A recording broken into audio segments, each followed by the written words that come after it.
सरकार अपने मनमाने ढंग से लाने की कोशिश कर रही है, जिसका हम पुरजोर तरीके से इसका विरोध करते हैं और सड़क से लेकर संसद तक जहां भी जरूरत पड़ेगी हम आंदोलन करने के लिए बिल्कुल। वक्फ बिल को लेकर लगातार ओवैसी से लेकर तमाम विपक्ष के नेता मोदी सरकार पर जुबानी हमले बोल रहे हैं। मुसलमानों को गुमराह और भड़काने वाले बयान दिए जा रहे हैं, लेकिन इस बिल की आड़ में अब ओवैसी की पार्टी AIMIM बड़ा षड्यंत्र रच रही है, जिसका खुलासा हुआ है। दरअसल वक्फ बिल लोकसभा से पास हो चुका है और इस बीच जो AIMIM के प्रवक्ता हैं शोएब जमाई, उनका बड़ा बयान सामने आया है और शोएब जमाई ने देश भर में आंदोलन करने की बात कही है।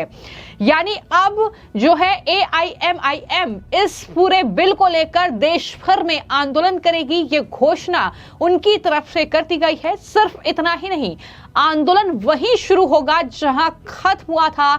ये बयान जाहिर तौर पर शाहीन बाग की तरफ इशारा करता है, यानी दिल्ली को घेरने की तैयारी है। एक बार फिर से शाहीन बाग के जरिए जो है वो दिल्ली को दहलाने की तैयारी ओवैसी समेत तमाम विपक्ष के नेता कर रहे हैं। ये साफ तौर पर उनकी पार्टी के नेताओं के जो बयान हैं वो बता रहे हैं और किस तरीके से ओवैसी की पार्टी के प्रवक्ता शोएब जमाई इस बिल को लेकर भड़के हुए हैं और बौखलाहट में क्या कुछ वो कह रहे हैं, किस तरीके से शाहीन बाग में एक बार फिर से आंदोलन करने की बात कर रहे हैं। शुरुआत दिल्ली से होगी और पूरे देश में आंदोलन करेंगे, क्या कुछ उन्होंने कहा, जरा सुनिए। क्या कहेंगे जिस तरीके से वक्फ बोर्ड बिल जो पास हो रहा है उसे किस नजरिए से देखते हैं आप? जिस तरीके से ट्वीट भी आपने किया था उसमें साफ तरीके से आपने ये जाहिर भी किया है कि सड़क से लेकर जो प्रदर्शन है, विरोध वो जारी रहेगा और कहीं आने वाली स्थिति जो है वो ना कुछ बिगड़। देखिए, हमने बहुत लोकतांत्रिक मूल्यों को सामने रखते हुए अपने अपना ट्वीट किया और मैं समझता हूँ कि संविधान में अल्पसंख्यकों को जो अधिकार दिए गए उस पर सरकार बहुत हस्तक्षेप कर रही है और लगातार वक्फ बिल को, वक्फ कानून को कमजोर करने का जो ये षड्यंत्र है वो बिल्कुल देश के लिए ठीक नहीं है और अल्पसंख्यक समाज इससे बहुत ज़्यादा चिंतित है।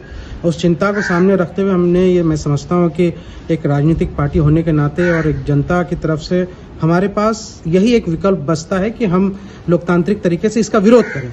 जैसे किसानों की बात करके सरकार कहती थी कि भाई हमने उसके समर्थन में, हमने उसके पक्ष में बिल लाया है और किसान ही उसका विरोध कर रहे हैं। आप जिस समाज के लिए बिल लाते हैं वही उसका विरोध करता है। आखिर कारण क्या है?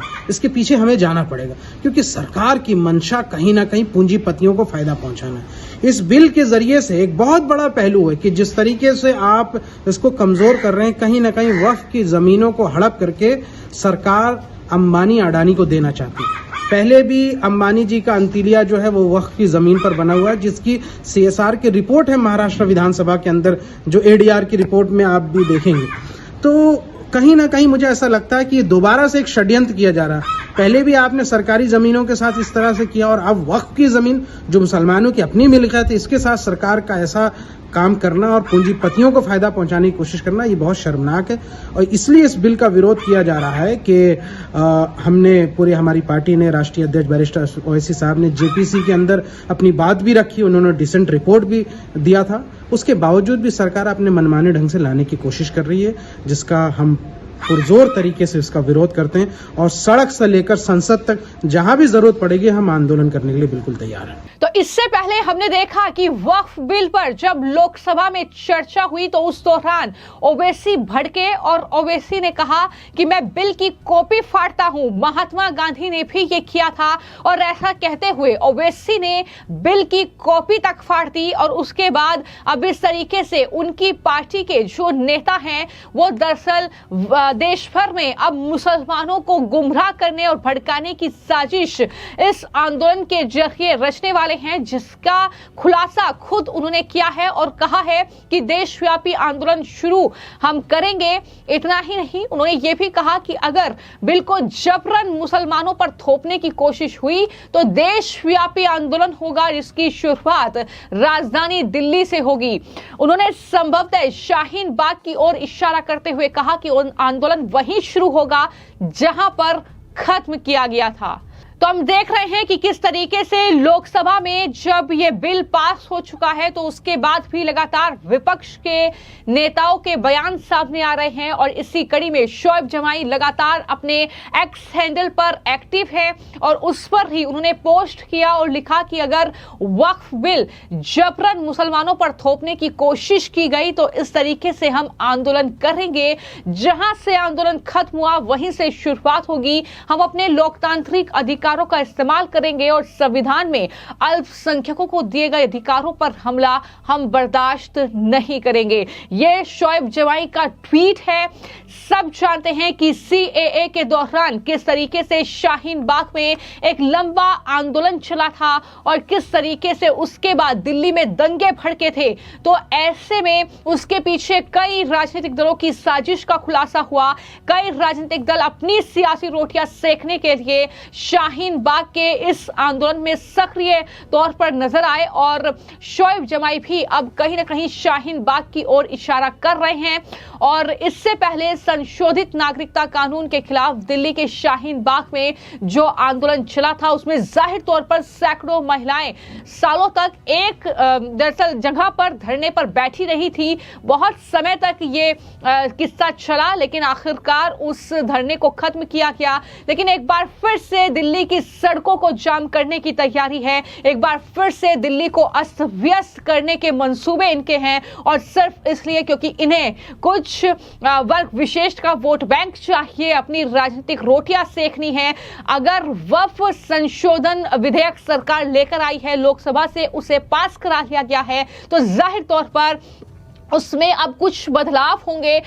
जब ये बिल राज्यसभा से पास हो जाएगा तो ऐसे में कई ऐसे राजनीतिक दल हैं जिन्होंने वक्फ बोर्ड की जमीनों पर कब्जा किया हुआ है, जैसा कि बीजेपी का आरोप है, वो जमीनें कब्जा मुक्त होंगी। अब सीधे जिनकी जमीनों पर कब्जा हुआ है उनके पास अदालत में जाने का रास्ता जो है वो खुल जाएगा इस बिल के आने के बाद।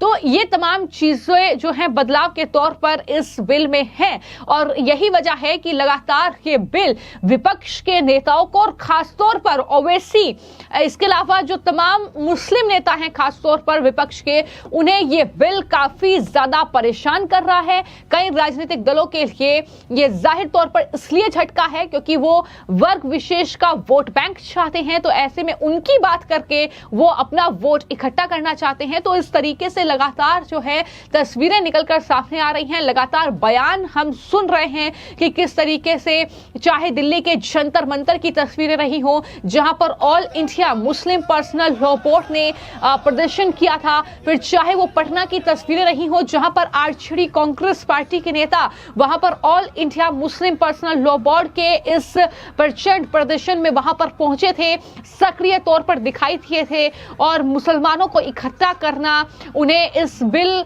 से उन्हें क्या नुकसान होगा ये बताना, गुमराह करना, कई चीजें सरकार की ओर से बार बार स्पष्ट की गई हैं। बावजूद इसके लगातार जो है विपक्ष ये बताने की कोशिश कर रहा है कि मोदी सरकार जो है वो मुसलमानों के खिलाफ काम कर रही है।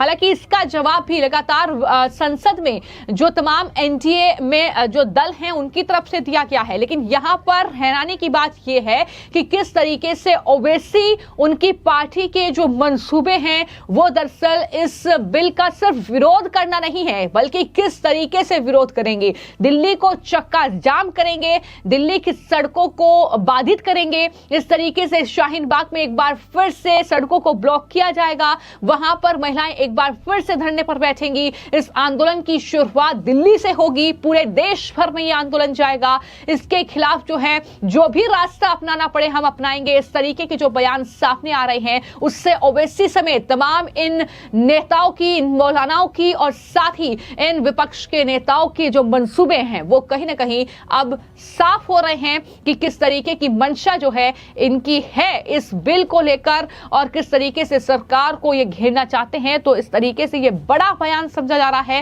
हालांकि इससे पहले सुरक्षा के पुख्ता इंतजाम देश भर में किए गए हैं। दिल्ली से लेकर उत्तर प्रदेश, बिहार से लेकर अलग अलग राज्यों में जो है सुरक्षा व्यवस्था कड़ी कर दी गई है और इस लिहाज से कि कहीं कोई अप्रिय घटना ना हो, क्योंकि यह बिल जाहिर तौर पर अहम है। इस बिल के विरोध में कहीं आवाजें उठ रही हैं, तो कहीं कोई किसी तरीके का षड्यंत्र में कामयाबी हासिल ना करे लोग, तो इसको लेकर ही ये सुरक्षा के पुख्ता इंतजाम जगह जगह पर किए गए हैं।